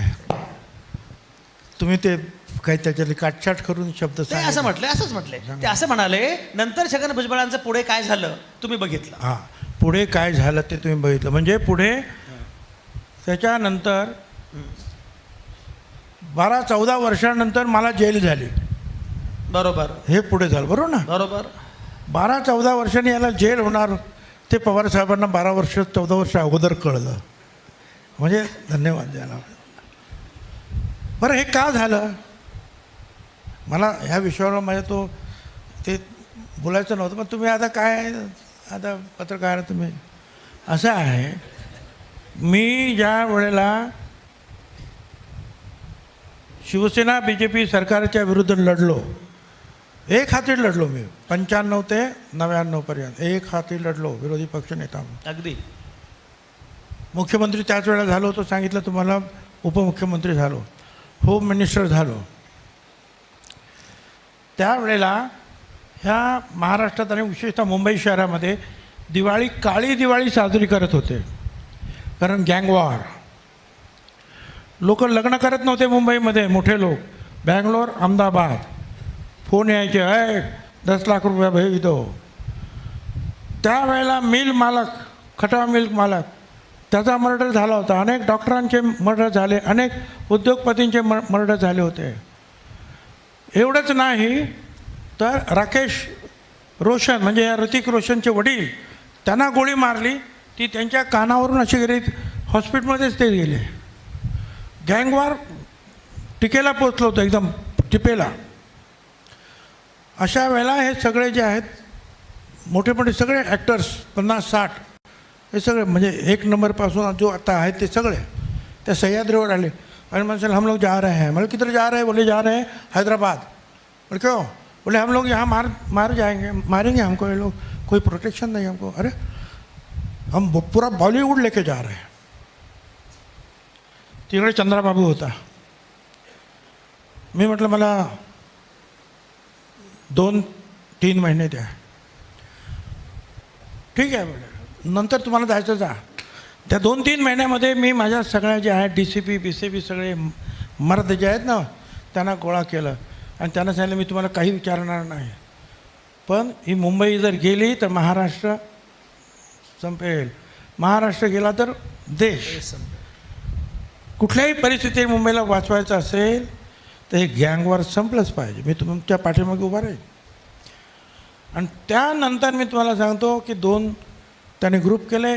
एकाने एका ग्रुपबरोबर संधान बांधलं मैत्री, दुसऱ्याने दुसऱ्याबरोबर संधान। तो त्याची माहिती द्यायची, तो त्याची माहिती द्यायची, तो भेटला की त्याला पकडला, त्याने हल्ला केला तर प्रति-हल्ला, आणि याच्यामध्ये एन्काउंटरसुद्धा सगळे काही झाले। त्याच वेळेला चोरी चोरी छुपके छुपके सिनेमा मी आठवतो, त्याच्यामध्ये असलेले जे काही त्यावेळेचे ते भरत शाह वगैरे ते दाऊदबरोबर डायरेक्ट बोलत होते, ते माझ्या हाताशी सगळं लागलं। त्यांना मोका लावला। त्या पिक्चर म्हणजे जो डायरेक्टर तो तसाच होता, तोही मोकामध्ये गेला। अशा अनेक गोष्टी त्या घडत गेल्या।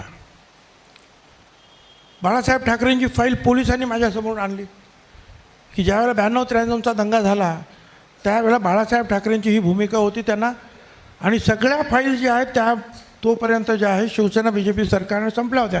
ती फाईल कशी राहिली हे मला माहीत नाही, पण मी होम मिनिस्टर पोलीस कमिशनरने फाईल ठेवली। काय करायचं आता?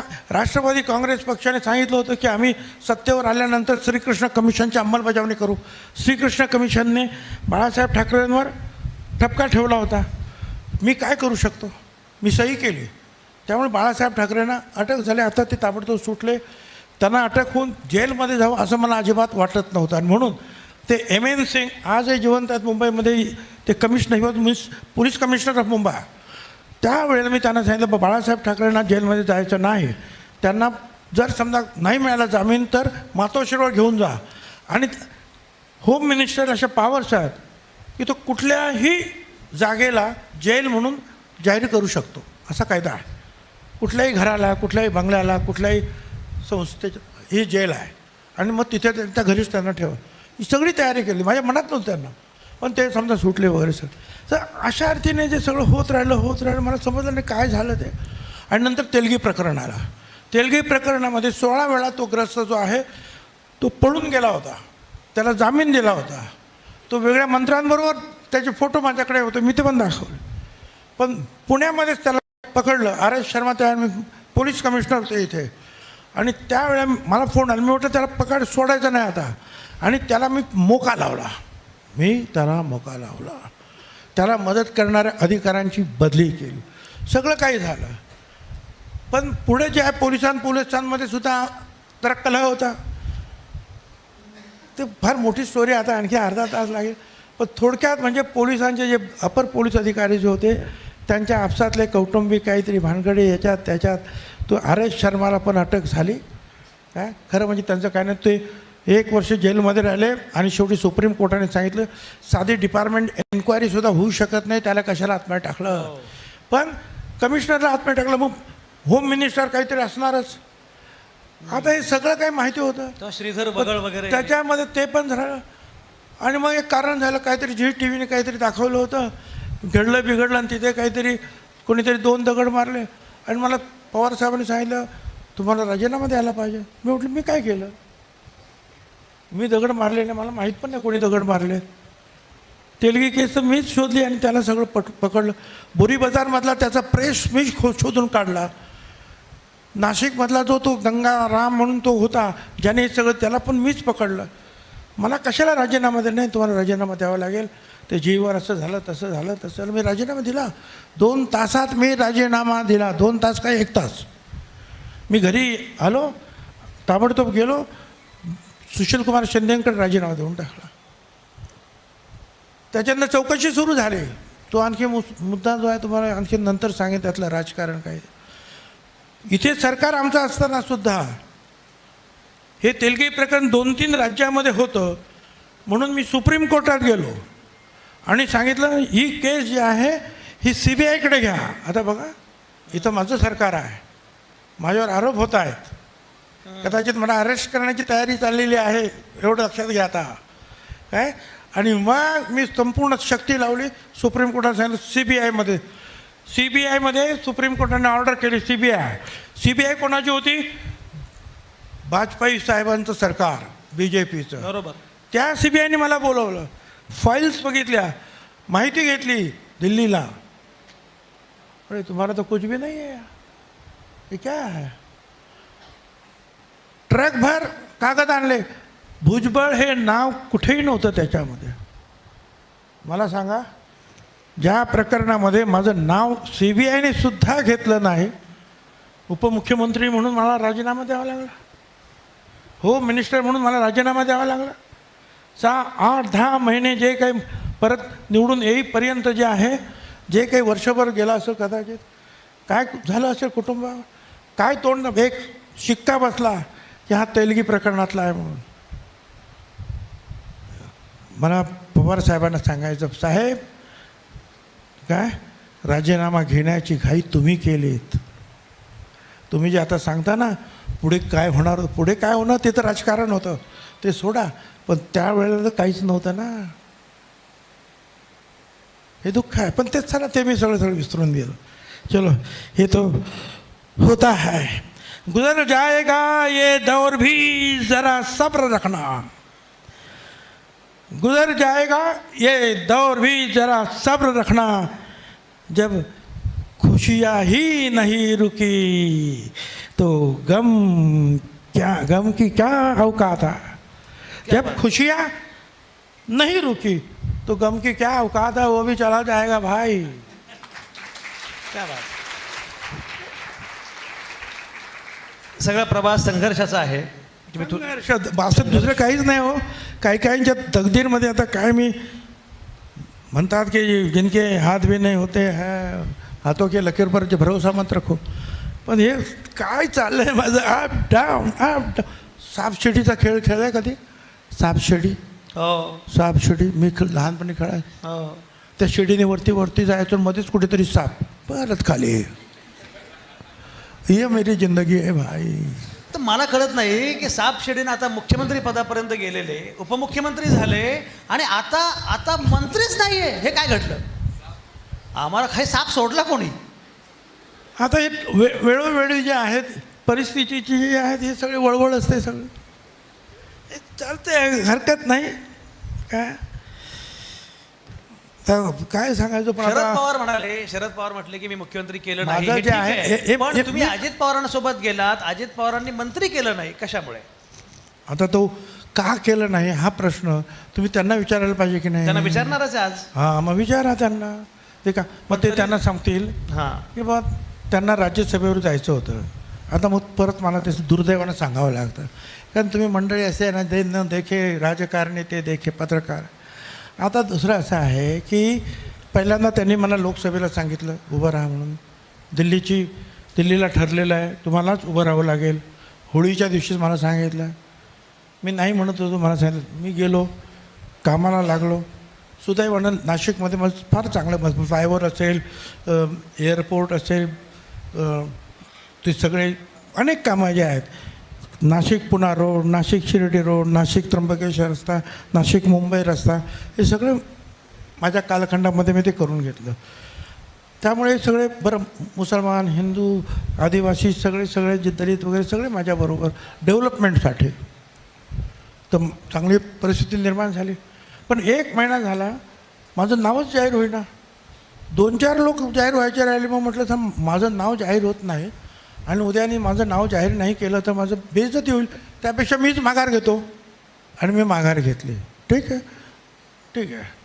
त्याचा परिणाम असा झाला की काही 2-4 लोक भात पडलेच सुद्धा, ते नंतर कबूल झाले की भुजबळाने दिलं, ते गडबड जी झाली त्याच्यामुळे साहजिक आहे ना, त्याचा परिणाम इतर ठिकाणी होतो.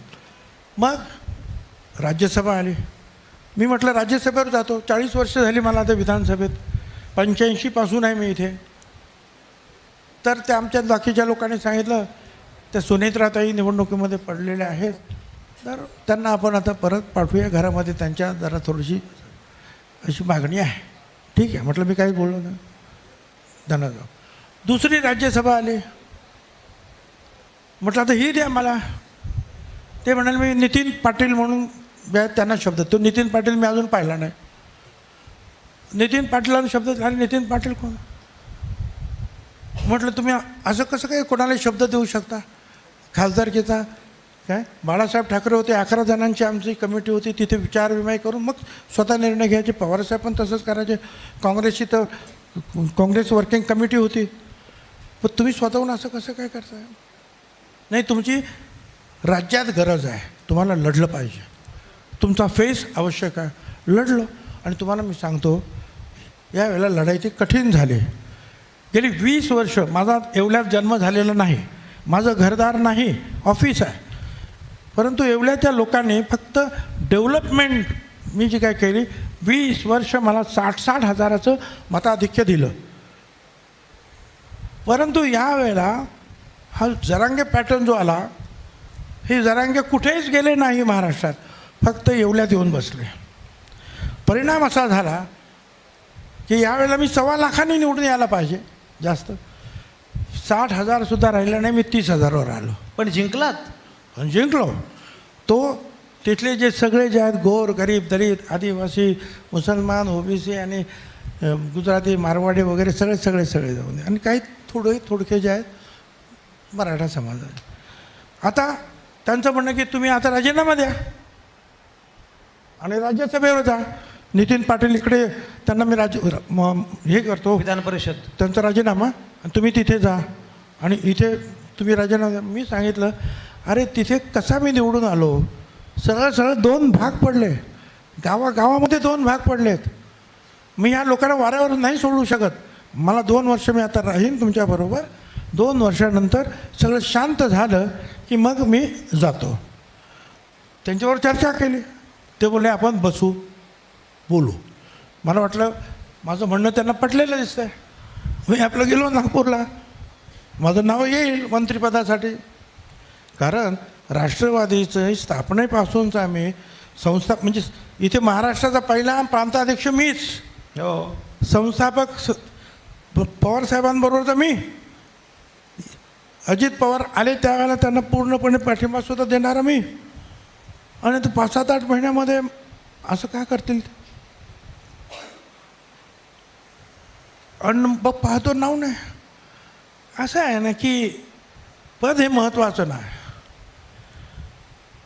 पण जर मान सन्मान जर कुठे जर त्याला जर धक्का लागला तर मनुष्य फार अस्वस्थ होतो. आणि मग मी ठरवलं की बरं ठीक आहे. आणि मग मी जे काही चिडून मला जे काही बोलायचं. तुम्ही बाळासाहेब ठाकरेंसोबत काम केलं, शरद पवारांच्यासोबत काम केलं, अनेक मुख्यमंत्र्यांसोबत काम केलं. तुमचे आवडते मुख्यमंत्री कोण? आवडते मुख्यमंत्री असं नाही, एकाचं नाव घेतलं तर दुसरा राग येतो, दुसऱ्याचं नाव. आता तुम्ही आवडता पत्रकार कोण?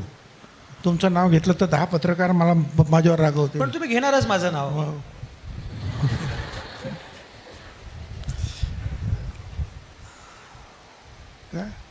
ज्याने चांगलं काम केलं ते सगळे आवडते. मला एक सांगा, बाळासाहेब ठाकरेंना तुम्ही सोडलं वगैरे बरोबर, पण उद्धव ठाकरे मुख्यमंत्री झाले आणि उद्धव ठाकरेंच्या मंत्रिमंडळामध्ये तुम्ही मंत्री होतात, तर तो अनुभव कसा होता? असं आहे की उद्धव ठाकरेंच्या वेळेला सुद्धा जे आहे ना 2 गोष्टी झाल्या महत्त्वाच्या. एक, करोना आला. 2 वर्ष जे आहे त्या करोनामध्ये त्यांना काम करावं लागलं. त्यांनी ते सांभाळलं व्यवस्थित, मानलं पाहिजे. परत त्यांचं ते शारीरिक दुखणं होतं ना, ते पण अतिशय अडचणीचं होतं. आणि त्यांचं सगळ्यात चांगल्या हॉस्पिटलमध्ये ऑपरेशन झाल्यानंतर सुद्धा अचानक जे काही तिथे काही गोष्टी घडल्या त्यांच्या शरीराच्या बाबतीमध्ये, त्यातून बाहेर येणंसुद्धा त्यांना कठीण झालं होतं. समजा ते सगळं काय मी सांगत बसत. त्यामुळे त्यांचे शारीरिकरित्या सुद्धा काम करण्याच्या बाबतीमध्ये ते लांब त्यांना राहणं भागसुद्धा होतं. ठीक आहे, जेवढं त्यांना करता आलं तेवढ्या याच्यामध्ये त्यांनी त्यांच्या पद्धतीनं काम केलं. तसं मंत्रिपदाचा त्यांना अनुभव नव्हता, पण त्यांनी ते काम केलं, सांभाळलं. महाविकास आघाडीतल्याच लोकांना नंतर उद्धव ठाकरे हे मुख्यमंत्री म्हणून नको होते. आता ते त्यांना विचारायला पाहिजे ना, त्यांना का नको होते ते त्यांना विचारा. नेतृत्वाच्या अनुषंगाने आपण बोलतोय. तुम्ही शरद पवारांसोबत काम केलं, बाळासाहेब ठाकरेंसोबत काम केलं, आता अजित पवारांसोबत काम करत आहात. नेतृत्व म्हणून अजित पवारांबद्दल काय मत आहे?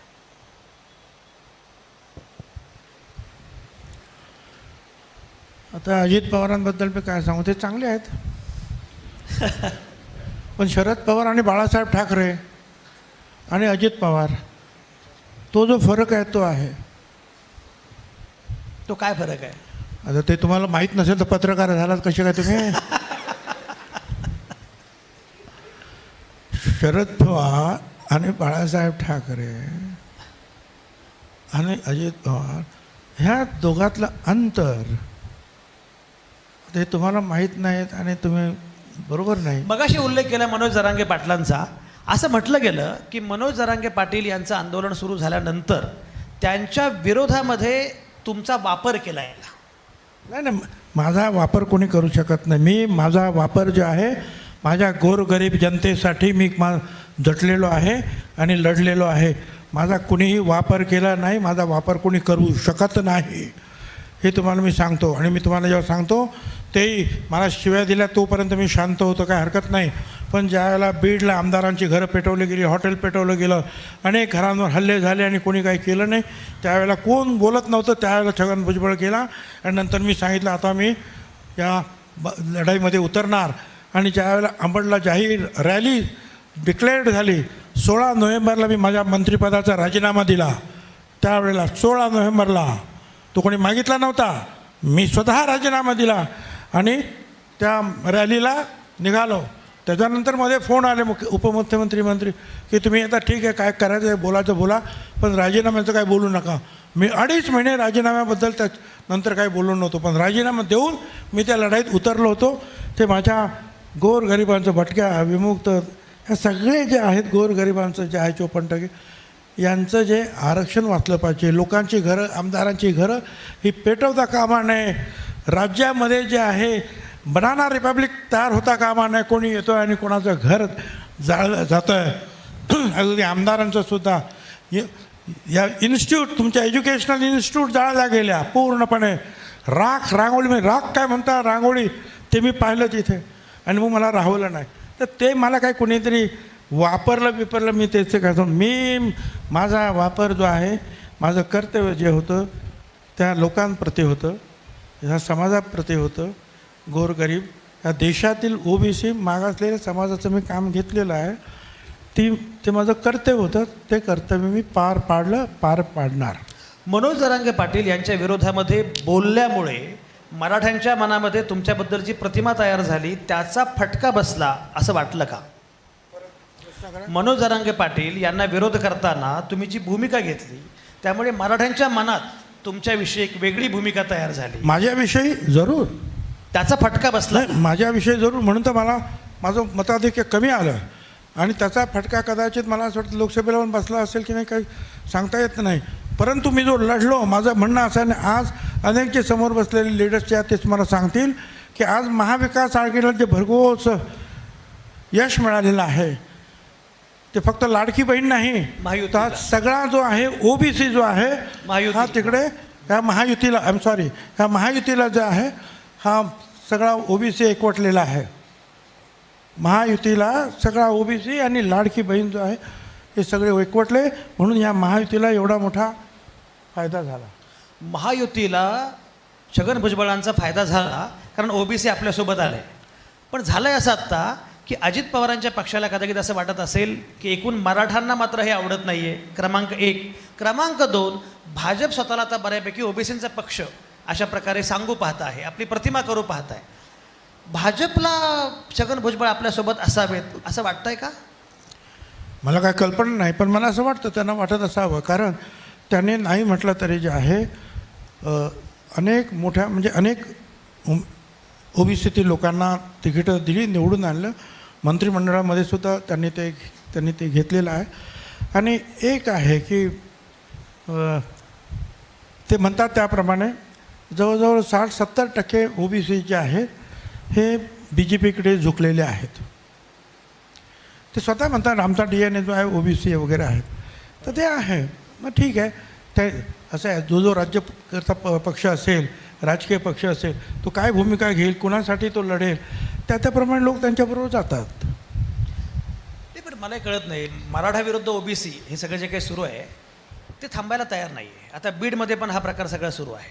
तुम्ही कसं बघताय सगळ्याकडे? कारण महाराष्ट्रामध्ये हे घडणं, मराठा विरुद्ध OBC, जातीय कलह किंवा या प्रकारची भूमिका तयार होणं.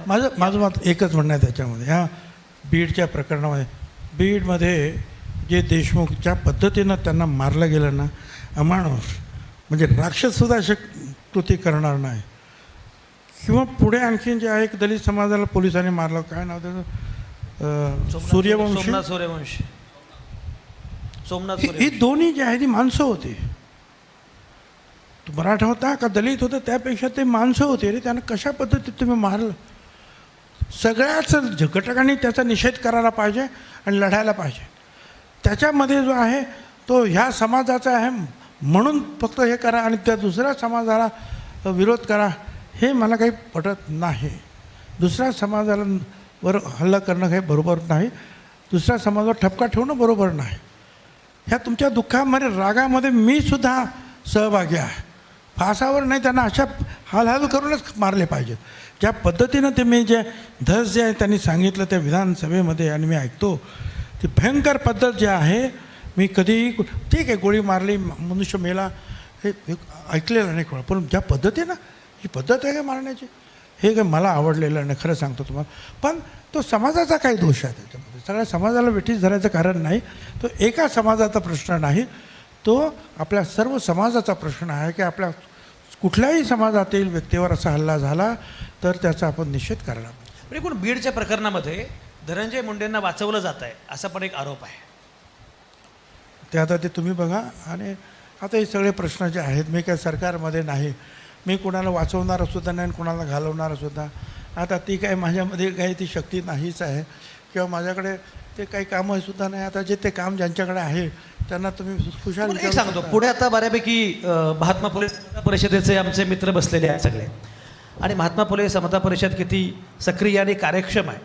या समता परिषदेमुळे तुमची जी शक्ती वाढली त्याचा फटका बसला का? कारण त्यामुळे भीती वाटू शकते की अरे छगन भुजबळांचं नेतृत्व फार मोठं होतं आहे, त्याच्या मागे एवढे लोक आहेत.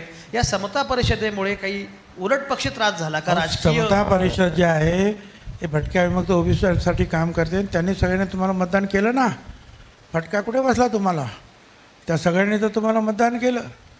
याच्याबद्दल अनेक लोकांना विचारा, बोलून त्यांना सांगितलं आणि त्यांनी कितीतरी काम केलं. तो जाऊ द्या विषय, ते का ते त्यांचं त्यांना माहिती आहे. हे मला न उलगडलेलं कोडं आहे अजून. चला रेणे दो, कोडंच राहू द्या. छगन भुजबळ राज्यपाल होणार अशी पण चर्चा आहे. हो,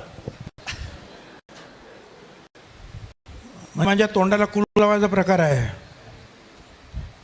अहो राज्यपाल म्हणून मी करू काय? मी माझं काम आहे गोरगरिबांचं जे आहे, जिथे अडचण आहे त्यांच्यासाठी भांडणं. राज्यपाल होऊन मी भांडू शकणार आहे का? बोलू शकणार आहे का? मला मी काय राज्यपाल पदाचा काही अपमान करू इच्छित नाही. तो मोठंच पद आहे बाबा, नाही तर म्हणून परत राज्यपाल पदाचा अपमान केला मला नाही. पण राज्यपाल पद म्हणजे जे आहे, ह्या ज्या गोष्टी मला करायच्या आहेत, करू इच्छितो आहे, OBCचं आणि भटक्या विमुक्तांचं आरक्षण आणि संरक्षण, ते मी नाही करू शकणार नाही. त्यामुळे मी हे आहे असा मोकळा, तर ठीक आहे. छगन भुजबळांकडे आत्ता मंत्रिपद नाही, पण तरीसुद्धा छगन भुजबळ चर्चेमध्ये आहेत. एवढंच नव्हे, छगन भुजबळांची जी शक्ती आहे, क्षमता आहे, ती पण सर्वसामान्य लोकांना माहिती आहे. महात्मा फुले समता परिषदेचे कार्यकर्ते सोबत आहेत. अशा वेळी छगन भुजबळ आता नेमकं करणार काय? कारण ते त्या पक्षामध्ये नाराज आहेत, पक्ष नेतृत्वावर नाराज आहेत, अशा पण बातम्या येत आहेत. असं सगळं होत असताना नक्की भूमिका काय असणार आहे? काय नक्की सांगू, त्याच्यावर एक शेर सांगतो आणि मग थांबूया आपण. सुना है आज समंदर में बड़ा गुमान आया है, सुना है आज समंदर को बड़ा गुमान आया है, उधर ही ले चलो अपनी कश्ती जहाँ तूफान आ गया है. बस त्या तुफानामध्ये जायचं आहे आणि लढायचं. बघताय, तुम्ही ज्या फुले शाहू आंबेडकरी विचारसरणीचा कायम पुरस्कार केला, या फुले शाहू आंबेडकरी विचारधारेसाठी भविष्यातली एकूण सामाजिक राजकीय वाटचाल कशी असेल, कशी असावी असं तुम्हाला वाटतं? अजित पवारांच्या सोबत तुम्ही भाजपसोबत गेलात, भाजपची एक वेगळी विचारसरणी आहे.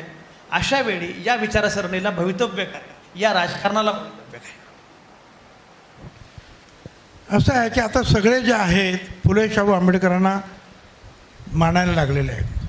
मी तुम्हाला सांगतो की फडणवीस आणि शिंदे त्यावेळेला आम्ही अजित पवार बाहेर होते, मी मागणी केली की मंत्रालयामध्ये छत्रपतींचा प्रतिमा आहे, बाबासाहेब आंबेडकरांची आहे, राजमातेची आहे, जिजाऊंची, पण फुले शाहू आंबेडकरांची नाही. आपलं महात्मा फुले आणि सावित्रीबाई फुलेंची नाही, बाबासाहेबांची आहे. त्यांनी तिथे सांगितलं आम्ही करणार. ताबडतोब त्यांनी त्या 2 प्रतिमा आज मंत्रालयाच्या प्रवेशद्वारावर तुम्हाला दिसतात. भिडेवाडा एवढ्या वर्षाचं ते सगळं चाललं होतं. मी त्यांना सांगितल्याबरोबर त्यांनी सांगितलं ताबडतोब याच्यावर मार्ग काढा. चंद्रकांत पाटील यांनीसुद्धा त्याच्यात लक्ष घातलं. शेवटी हायकोर्ट, सुप्रीम कोर्टापर्यंत आम्ही लढलो, जिंकलो. आता प्राईम मिनिस्टर साहेबांनी जे भिडेवाड्याचं जे आहे भूमिपूजन केलं. ठीक आहे. त्याच्यानंतर जो फुलेवाडा आहे तिची जागा आम्हाला मिटिंगला साठी सुद्धा जागा नाही. सगळं तिथले 800 जे आहेत लोक, त्यांना काही त्यांचे जमीन जागा पैसे काय घर बार देऊन त्यांना दूर करायचं आहे. परवाच्या दिवशी ह्या सरकारनं जे आहे काय 200 कोटी रुपयाचं जे आहे GR काढला. माझं काम करताय तो लोक फुले शाहू आंबेडकरांनी मानायला लागलं. मला काय करायचं आणखीन? मला काही अडचण नाही ना मग त्यांच्यावर काम करायला. काय अडचण आहे आपल्याला? जर OBCना ते सपोर्ट करत असतील, फुले शाहू आंबेडकरांच्या रस्त्यावर जर चालत असतील, तर आपल्याला काय अडचण नाही त्यांच्यावर काम करणं. त्यामुळे मला त्याच्यामध्ये काहीही अडचण वाटत नाही त्यांच्याबरोबर काम करण्यामध्ये. येस, धन्यवाद. छगन भुजबळांनी अत्यंत मनोकळेपणाने आपल्या सगळ्या प्रश्नांची उत्तरं दिली आहेत. प्रश्न आहेत काय अजून? समोर तरुण आहेत, तरुणांना काही प्रश्न विचारायचे आहेत. एक सभागृह- 2 प्रश्न आपण घेऊ तरुणांचे आणि मग थांबूया. मला वाटतं सभागृहातील छगन भुजबळ जे आहेत त्यांना देखील काही प्रश्न ह्या छगन भुजबळांना नक्कीच विचारायचे आहेत. तर ज्यांना प्रश्न असतील कृपा करून त्यांनी विचारावेत. हॅलो हॅलो भुजबळ साहेब नमस्ते. मी स्वप्नील शिर्के पुरंदर तालुक्यातून आलेलो आहे. साहेब माझा प्रश्न असा आहे की आपल्याला आता मंत्रिमंडळामध्ये समाविष्ट केलेलं नाही, तर ते आपल्याला मंत्रिमंडळामध्ये का समाविष्ट केलं नाही त्याची कारणं आम्हाला ऐकायची आहेत. त्याचबरोबर आपल्याला कुठली मोठी जबाबदारी राखून ठेवली आहे का, किंवा आपलं भविष्यामध्ये आता वाटचाल कशी असणार आहे?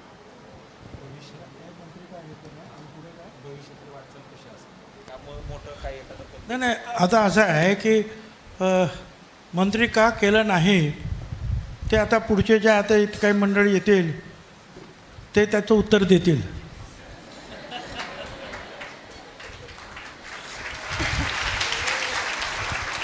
नाही, पण ते असं त्यांचा एक आणखी मुद्दा आहे. आणि दुसरं की आता पुढची वाटचाल कशी करायची ते आता तुम्ही सांगितलं. आता समुद्र को गुमान आ रहा है, अपनी कश्ती भी वहाँ लेकर चलो या तूफान आहे. मी तुम्हाला बरोबर घेऊन ठरवीन ना काय करायचं ते, काळजी करू नका. नाही, ते असं विचारतायत. त्याच्यामध्ये आणखी एक प्रश्न आहे की भाजपच्या कोट्यातलं एक मंत्रिपद राखीव आहे आणि तुमचे आणि देवेंद्र फडणवीसांचे सूर जुळलेले आहे. अहो त्यांनी विचारलेलं नाही, ते तुमच्या मनातलं जे आहे. हे कधी कधी जे आहेत ना पत्रकार हे सजेस्टिव्ह असतात, सजेस्टिव्ह मांडतात, प्रश्न असतात त्यांचे की असं व्हायला. अहो ते भाजप जे आहेत, मी अजूनही राष्ट्रवादी काँग्रेस पक्षाचा आहे. शेवटचा एक प्रश्न होईल फक्त. हॅलो नमस्ते, मी गणेश सुभाद्रा दत्तात्रय दसवडकर, तालुका राजगड, जिल्हा पुणे. सर माझा एक प्रश्न तुम्हाला असा आहे, ज्या बाळासाहेबांनी तुम्हाला शाखा प्रमुख केलं, ज्यांनी तुम्हाला नगरसेवक केलं, ज्यांनी तुम्हाला महापौर केलं, ज्यांनी तुम्हाला आमदार केलं, अशा बाळासाहेबांची साथ तुम्ही का सोडली?